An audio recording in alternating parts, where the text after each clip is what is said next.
दोस्तों, हमने हिटलर के बारे में कई बातें सुनी हैं। कैसे उसने दुनिया पर राज किया, किस तरह उसे लगता था कि जर्मन रेस के अलावा हर एक रेस छोटी है, कैसे उसने यहूदियों को गंदा खून कहकर अपने देश से बाहर निकाल फेंका था। पर इसी सब के बीच में से एक आदमी और भी था, एक एथलीट, ऐसा एथलीट जो जब दौड़ा तो उसने वहां ऑडियंस में बैठे हिटलर को उसकी औकात बता दी थी, जिससे नजरें चुराकर हिटलर स्टेडियम से चला गया था, जिसने हिटलर के चैलेंज को स्वीकार किया था। क्या है उस एथलीट के साथ हिटलर की कहानी, जानेंगे आज के वीडियो में, तो अंत तक बने रहिएगा हमारे साथ।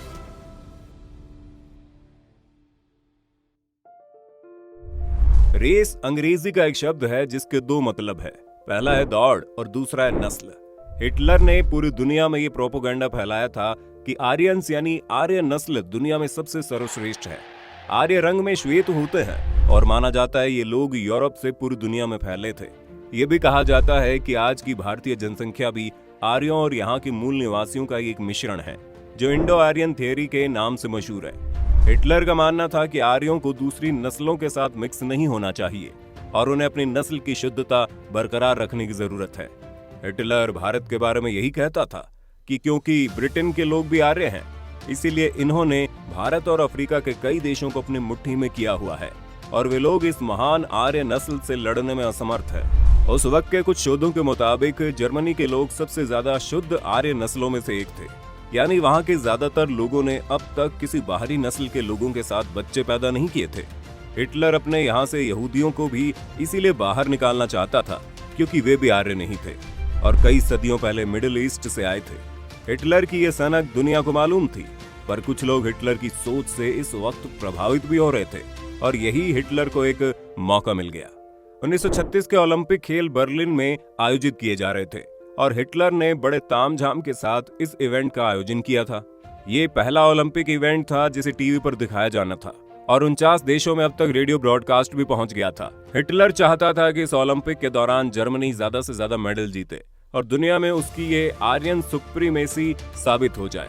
हिटलर के रास्ते में सबसे बड़ा कांटा थे अमेरिकन एथलीट्स। अमेरिका में उस वक्त काले गोरे का भेद काफी ज्यादा था और अफ्रीकन अमेरिकन ब्लैक्स के साथ अच्छा व्यवहार नहीं करते थे और ना ही उनके पास वोटिंग राइट्स थे, पर फिर भी ओलंपिक में वे लोग अफ्रीकन अमेरिकन एथलीट को भेजा करते थे। हिटलर मानता था कि ब्लैक इंसानों की सबसे असभ्य नस्ल है जिन पर विश्वास नहीं किया जा सकता। हिटलर और दुनिया के कई लोग उस वक्त कहा करते थे कि ब्लैक्स में बुद्धि नहीं होती और कई जगहों पर उन्हें जानवरों से भी बदतर कहा गया है। कुछ का मानना था कि कुछ ब्लैक लोग कभी समाज का हिस्सा नहीं बन सकते क्योंकि लोगों की हत्या करना, लूटपाट और नशा करना ही उनकी जीवन शैली है। यही सोच अमेरिका की भी थी, लेकिन उन्हें मेडल चाहिए थे और उसके लिए वो ब्लैक एथलीट्स पर निर्भर थे। 1936 के ओलंपिक में 100 मीटर की दौड़ में अमेरिका ने जेसी ओवेंस को भेजा, जो कि एक ब्लैक एथलीट था। जेसी काफी गरीब परिवार से था और उसके पूर्वजों को गुलाम बनाकर जबरदस्ती अमेरिका में लाया गया था। अब अमेरिका में गुलामी तो खत्म हो चुकी थी, लेकिन ब्लैक लोगों को समाज में वो इज्जत नहीं मिली थी। जेसी में आग थी कि वो दुनिया के सामने खुद को साबित करना चाहता था। अब वो ऐसे देश में आ चुका था जहां का सबसे ताकतवर शख्स आए दिन अपनी नस्लीय टिप्पणियों से जैसे के अंदर की इस आग में कोयला डालने का काम कर रहा था। वो दिन भी आया जब जैसे को अपनी पहली 100 मीटर ओलंपिक रेस में दौड़ना था और हिटलर ऑडियंस में खुद मौजूद था। जैसी दौड़ा और ऐसा दौड़ा, उसने सबको पीछे छोड़ दिया और केवल 10.3 सेकंड में ही रेस खत्म करके हिटलर की आर्यन थ्योरी को एक जोर का झटका दे डाला। कहते हैं हिटलर उस वक्त इतना ज्यादा जेसी से चिढ़ गया था कि उसने जेसी से हाथ मिलाने से भी इनकार कर दिया और स्टेडियम छोड़कर चला गया। जेसी ने इसके बाद 200 मीटर की रेस और लॉन्ग जंप में भी गोल्ड मेडल जीता। लॉन्ग जंप का गोल्ड जेसी एक जर्मन एथलीट लुडविग लॉन्ग की वजह से जीते थे। जब जेसी के पहले 2 अटेम्प्ट फेल हो गए तो लुडविग ने जेसी को कुछ टिप्स दी, जिसके बाद जेसी ने तीसरे अटेम्प्ट में गोल्ड पा लिया। लुडविग अपनी दी हुई एडवाइस के कारण खुद हार गए, लेकिन उनके मन में कोई द्वेष नहीं था और जेसी के जीतते ही वो उन्हें कांग्रेचुलेट करने पहुंच गए। आज भी ओलंपिक हिस्ट्री में इस दोस्ती की मिसाल दी जाती है। 3 गोल्ड मेडल अपने नाम करने वाले जेसी को लगा कि अब तो काम हो गया है, पर हिटलर ने कुछ और ही प्लान बना रखा था। हिटलर ने अमेरिका पर दबाव बनाया कि वो अपने यहूदी एथलीट को ओलंपिक में पार्टिसिपेट ना करने दे। हिटलर ब्लैक्स को तो अपने देश में सह सकता था, लेकिन यहूदियों को नहीं। उसने अपने ही देश के एथलीट एरिक सिलिग जो जर्मनी के मिडिल वेट और light heavy weight boxing champion थे, उस पर भी ओलंपिक में पार्टिसिपेट करने से मना करवा दिया क्योंकि वो यहूदी था। हिटलर की तरफ से एरिक को सीधा सीधा कहा गया कि अगर वो रिंग में एंटर करेगा तो जर्मन अथॉरिटीज ये सुनिश्चित करेगी कि वो अगले दिन मारा जाए।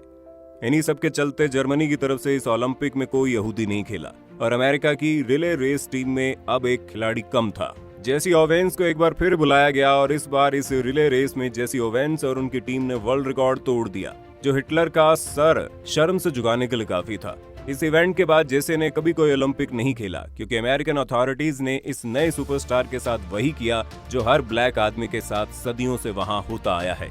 जैसे को यूरोप में कई और रेस में कम्पीट करने के लिए भेजा गया, जहां सुविधाओं की इतनी कमी थी कि एक बार जेसी को किसी अजनबी से मांग कर खाना पड़ा।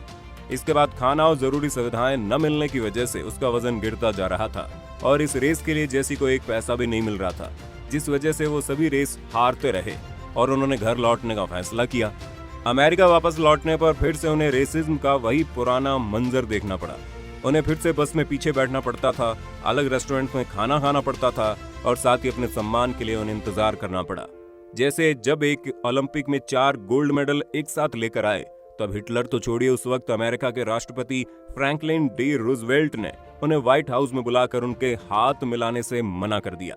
जेसी को यूरोप वाली रेसेस से अचानक घर लौटने के लिए अमेरिका की ओलंपिक कमेटी ने अपने यहाँ से बैन कर दिया और वो कभी दूसरा ओलंपिक नहीं खेल पाए। जेसी को अपना पेट पालने के लिए इस तरह के इवेंट्स में शामिल होना पड़ा, जहां वो कुत्तों और घोड़ों से रेस लगा रहे होते थे। जब इनसे एक पत्रकार ने पूछा कि एक ओलंपिक मेडलिस्ट होने के बाद आप ये सब क्यों कर रहे हैं, तो उनका जवाब यही था, मेडल खाए नहीं जा सकते। जेसी ओवेंस का लगातार 4 मेडल जीतने का रिकॉर्ड अगले 48 साल तक बरकरार रहा और हिटलर को दूसरे विश्व युद्ध से पहले ही अपनी विचारधारा और उसके साथ जुड़े अहंकार की लड़ाई हराने वाला शायद पहला इंसान बना। ऐसे ही कई खिलाड़ी हमारे देश में भी आज तिरस्कार और सुविधाओं का अभाव सह रहे हैं। हमें जेसी ओवेंस को याद करते हुए उन्हें भी याद करना चाहिए, वरना शायद अगला नीरज चोपड़ा भारत से निकले ही ना। आपको आज का वीडियो कैसा लगा हमें कमेंट सेक्शन में लिखकर बताना। साथ ही ऐसी और वीडियोस देखने के लिए चैनल को सब्सक्राइब करें, बेल आइकन दबा देना।